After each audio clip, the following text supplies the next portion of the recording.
Were there any other aspects of health that you were really trying to anchor into early on? I mean, I was pretty early on the cold, hot stuff. I always Yeah. loved that. But like sleep very quickly became like a passion just because, you know, if you're a trainer or you're in the strength conditioning world, you're trying to help people and you're trying to help people perform. And when you really think about trying to help people, it's hard to argue there's anything more impactful than sleep. Yeah. So, you know, and it's also something that's usually an afterthought.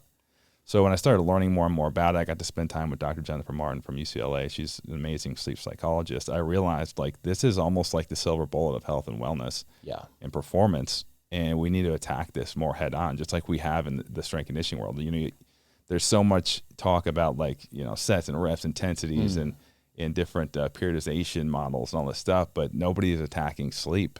And this was like 2015. And so I kind of dove head first into all that stuff and realized what an impact it would make. When I started speaking on it, like, it was so cool to hear how much it impacted people's lives.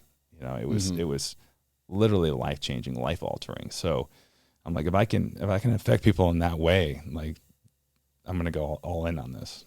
Yeah, I remember hearing the Stan Efferding's quote a couple years ago, and he said something like, if you're getting 5 hours of sleep to do your morning cardio session, you're stepping over $20 bills to pick up dimes. Yeah. Which I thought was really interesting. That's great. And one of the best videos on your Instagram, it might be like this, it's one of the pin videos, is you basically make this argument of like, people think, hey, if you're prioritizing getting 8 hours of sleep, you're selfish. And you're like, I'd actually argue that if you're not getting 8 hours of sleep, that's selfish.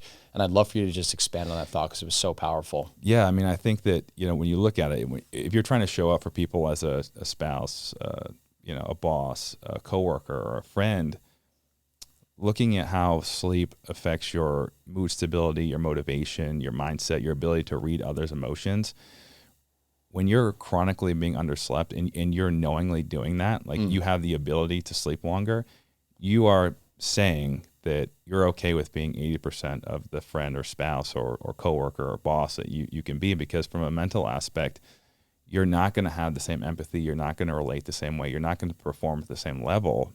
And you're almost like letting the people around you down in a sense, just from a pure statistical perspective. So, you know, I think then when you think about being selfless, I think you think about pouring yourself into other people, you know, and pouring yourself into them for their success, but you're only pouring 80% of yourself in if you're underslept all the time. So in a way, it's like, that's the best thing you can do for everybody else around you. So I feel like sleep is one of those things. It's like, we always talk about the basics where it's like, get sleep, get sunlight, go for a walk, eat real foods. And like, those are like the least sexy things when it comes to being healthy, but they're the pillars of health. Definitely. And I'm just curious how you get people excited about just like focusing on their sleep, because it moves the needle in a way that basically no other aspect of health can, but really creating boundaries and setting up like a good sleep schedule is so hard to get people excited about, because there's so many excuses to just be like, nah, like I'm going to stay up late or, you know, whatever the case may be. Yeah. Well, a lot of trial and error, I'll say that, but I usually take about an hour to get people excited. But I think I really changed my conversation or my speech with people based on the crowd.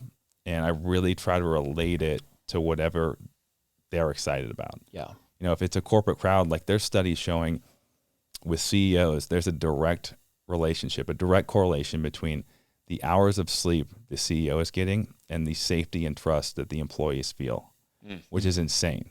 I think basically if your CEO sleeps more, you're going to have more trust and safety in your workspace, which is, if you look at 5 dysfunction of a team, trust is the foundation of any team. And so if I'm speaking to that crowd, I think you just have to relate the things that apply to their life and how much sleep affects those things. And with athletes, we'll almost stick to the pure performance side, like reaction times and power output and bench press and all these things. But it's hard because it's not sexy, like you said. It's not exciting. It's not like the most fun thing to talk about. But I think when people realize, when you talk about study after study and all the positive outcomes, and you show them how much better they can feel and like what's going to happen when they commit to this, usually by the end they are pretty fired up, because sleep is one of the rare things that's insanely good for us. That's easy and enjoyable to do. Yeah. Like most stuff sucks that's Yeah. good for you. Like eating healthy sucks. Like it's not easy. Yeah. Exercise is hard. That can suck at times. Consistency is hard. Most people enjoy sleeping. So when you lay all this stuff out there and you explain to them it's not selfish to do it and you are going to feel better and it is good for you. It's not lazy. Like the whole rise and grind mentality, like that's gone. Like that should be forgotten forever. Yeah. And I think you almost have to allow people to realize like this is okay. Like you should do this. And if you want to be a high performer, this is what you need to do. And as soon as they have that mindset shift and they forget that culture of the whole, like, you know, sleep when you're dead thing, their life changes and they restructure the entire way they think about their day.